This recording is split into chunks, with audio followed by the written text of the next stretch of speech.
Running torque of 3 phase induction motor. એટલે ટોર્કની equation, torque શેના લીધે પ્રોડ્યુસ થયો છે કે ત્રણ વસ્તુ. કઈ કઈ? ફ્લક્સ, કરંટ I2 અને ફ્લક્સ cos ∅2. પણ હવે એ બધી કન્ડિશન કઈ આવશે? રનિંગ વાળી. એટલે કે કરંટ નો લેશું, રનિંગ નો લેશું, cos ∅2 કોનો લેશું? રનિંગ નો લેશું. ફ્લક્સમાં કોઈ ચેન્જ થવાનો નથી, કારણ કે ફ્લક્સ શેના લીધે આવે છે? 3 ફેઝ સપ્લાયને લીધે આવે છે. જ્યાં સુધી 440 વોલ્ટ બદલાવાના નથી ત્યાં સુધી ફ્લક્સ બદલાવાનો છે નહીં. પ્રોપોર્શનાલિટી દૂર કરવી હોય તો આપણે શું લખશું આગળ? કે I2 ની વેલ્યુ શું થશે? તો કે E2 upon Z2. પણ બંને કયા આવશે? ડેશ. કારણ કે કઈ કન્ડિશન લેવાની છે? રનિંગ.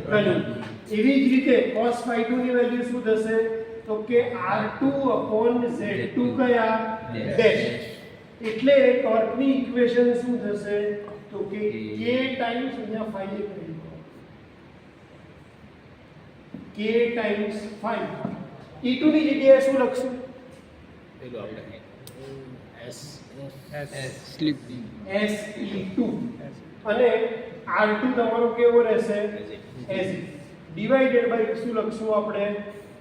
તો કે અહીંયા પહેલા R2 નો સ્ક્વેર વત્તા x2 નો સ્ક્વેર. અને એવું કેટલી વાર થશે? અંડર રૂટ વાળું હતું બે વખત. આનું બી લખી લઈએ અહીંયા એટલે ભૂલ ના થાય. સર અહીંયા E2 ડેશ આવશે ક્યાં? S ના બાજુમાં E2 ડેશ આવશે.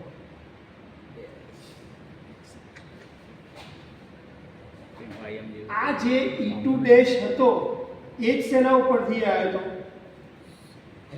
સ્ટાર્ટિંગ કન્ડિશનમાં આ શું હતું? E2. રનિંગ કન્ડિશનમાં અને આપણે E2 ડેશ લખ્યું તો E2 ડેશ ઇક્વલ ટુ શું થતું હતું? તો કે slip multiply by rotor EMF. Okay. એટલે સ્લીપ મલ્ટીપ્લાય બાય સ્ટાર્ટિંગ નો EMF જે રોટરનો આવે એ. અહીંયા શું લખીએ છીએ આપણે? પહેલા Z2 માટે લખશું under root R2 square plus x2 નો સ્ક્વેર. એવી રીતે બીજા માટે શું લખીશું? અંડર રૂટ ઓફ R2 નો સ્ક્વેર પ્લસ sx2 નો સ્ક્વેર. બંને અંડર રૂટ મલ્ટીપ્લાય થશે એટલે શું થઈ જશે?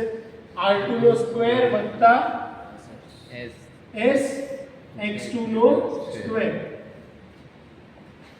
થઈ ગયો. એટલે આપણી સ્ટાર્ટિંગની ફોર્મ્યુલા લખવી હોય ફરીથી કે ભાઈ t સ્ટાર્ટિંગ ઇક્વલ ટુ શું થશે? તો કે k times 5 into s multiply by E2 multiply by R2 divided R2 નો સ્ક્વેર વત્તા sx2 નો સ્ક્વેર. તો આનાથી આપણને શું મળશે? Starting torque. ટોર્ક હંમેશા શેમાં વપરાય? ન્યૂટન. પાછળ યુનિટ નથી. એટલે પહેલી ફોર્મ્યુલામાં શેનો ચેન્જ થયો? બંને જગ્યાએ ss નો ચેન્જ થયો. લખીશન બી રદ કરવા